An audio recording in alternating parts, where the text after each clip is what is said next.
عليكم ترحبوا بكم في قناة فيزياء سعيد العصادي. Pour cette science qui s'adresse les élèves de première bac, on va traiter un exercice concernant le comportement global d'un circuit. Donc, on va premièrement lire l'exercice. On considère le circuit électrique qui comporte les éléments suivants montés en série, c'est-à-dire toutes les composantes branchées en série. Un générateur de force électromotrice E est égal à 18 volts et de résistance interne est égal à 1,2. Un ampèremètre de résistance négligeable, donc toujours l'ampèremètre sa résistance est négligeable, c'est-à-dire vaut 0. Un moteur de force contre-électromotrice E' et de résistance R'. Un conducteur ohmique de résistance R est égal à 4,8 ohms. Donc l'objectif de cet exercice, c'est de déterminer la force contre-électromotrice E' et la résistance R' du moteur. Donc la première question, faire un schéma du montage. La deuxième question, quand on bloque le moteur, l'ampèremètre indique la valeur I est égale à 2,8 ampères. Calculer la résistance R' interne du moteur. Quand le moteur tourne, l'ampèremètre indique une valeur I' est égale à 1,2 ampères calculé I'. Donc, quand on bloque le moteur, c'est-à-dire il n'y a pas de l'énergie utile et par conséquent, E' est égal à 0. Donc, quand on bloque le moteur, le moteur donc E' est égal à 0, c'est-à-dire que l'énergie utile est égale à 0. Donc, premièrement, on va faire le schéma de montage. Deuxièmement, on applique la loi de Pouilly, puisque le circuit est serré. Et la troisième question, on applique aussi la loi de Pouilly. Donc, voilà le schéma de montage. Donc, le montage comporte un générateur de force électromotrice E et des résistances R, un ampèremètre branché en série, un moteur de force contre-électromotrice E' et de résistance R', une résistance R. Notez que toujours par convention, le courant sort de la borne positive du générateur, voilà comme ça. Et notez aussi que ce point-là et ce point-là, c'est-à-dire le point P et le point A, se trouvent dans le même état électrique. Par contre, le potentiel de B est différent de potentiel de N, parce qu'il y a une résistance entre eux.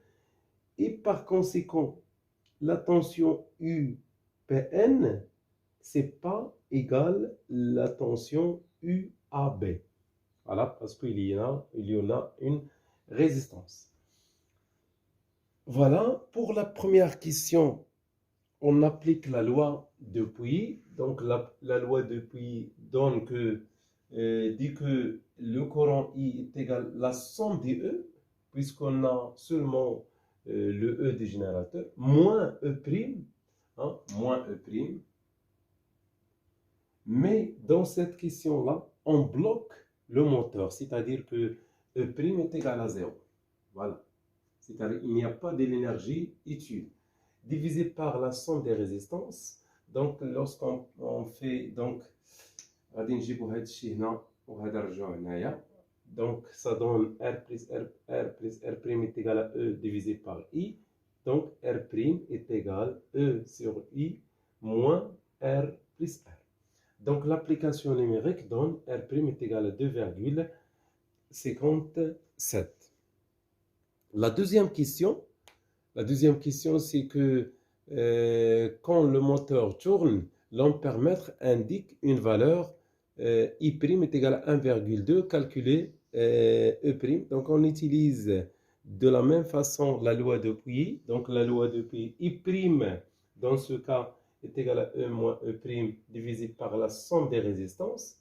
Donc, on fait ça fois ça est égal à E moins E'. Voilà. Donc la question est déterminée E', donc غنجيبو هاد moins E' هنا غادي نرجعو هنايا, ce qui donne que E' est égal à E moins R plus R'. Donc la valeur c'est E' est égal à 7,72 volts. Donc il y a aussi une remarque très importante, c'est la loi d'Ohm. La loi d'Ohm s'écrit pour un générateur, donc UPN, c'est de la tension UPN. Donc notez ici la tension UPN, voilà la tension UPN.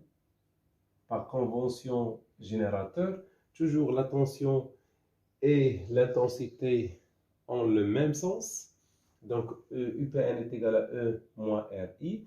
La tension aux bornes du moteur E' plus R' fois I.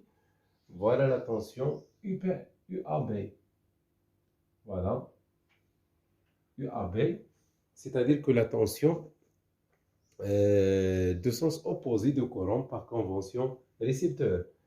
Et la tension UBN, voilà, cette tension-là, UBN,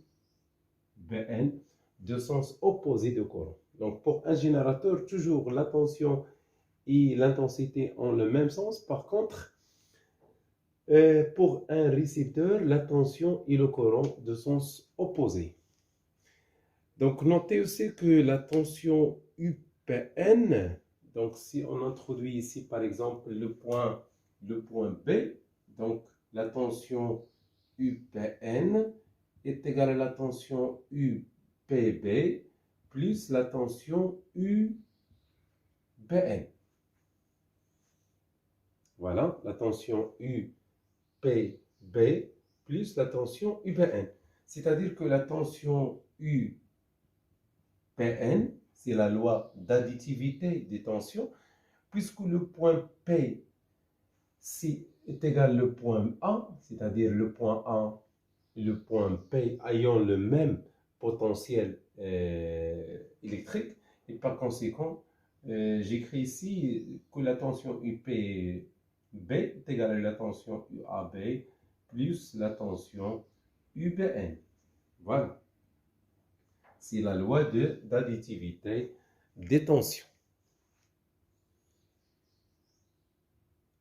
Donc, toujours dans la remarque, si on représente les différentes tensions en fonction de T, donc commençons par la tension UBN, c'est la tension aux bornes de la résistance, puisque UBN est égal à RI, c'est-à-dire que la forme de cette tension, c'est une droite linéaire, s'écrit sous la forme Y est égal à AX. Donc, si on veut déterminer la résistance graphiquement, donc on prend deux points de la droite et on fait que R représente le coefficient directeur, c'est-à-dire la pente. Donc, UB, c'est la tension de B moins la tension de A, divisé par l'intensité de B moins l'intensité de A. L'unité, c'est en ohms. Maintenant, pour la tension UPN, c'est la tension aux bornes des générateurs. Donc, si on veut représenter cette tension, c'est une droite affine, s'écrit sous la forme Y est égal à AX plus B. E représente l'ordonnée A, I est égal à 0. Donc, voilà E, la force électromotrice. Par contre, R représente la pente, c'est-à-dire je prends deux points de la droite, donc YB moins YA sur XB moins XB, mais on prend la valeur absolue puisque la résistance il est toujours positive.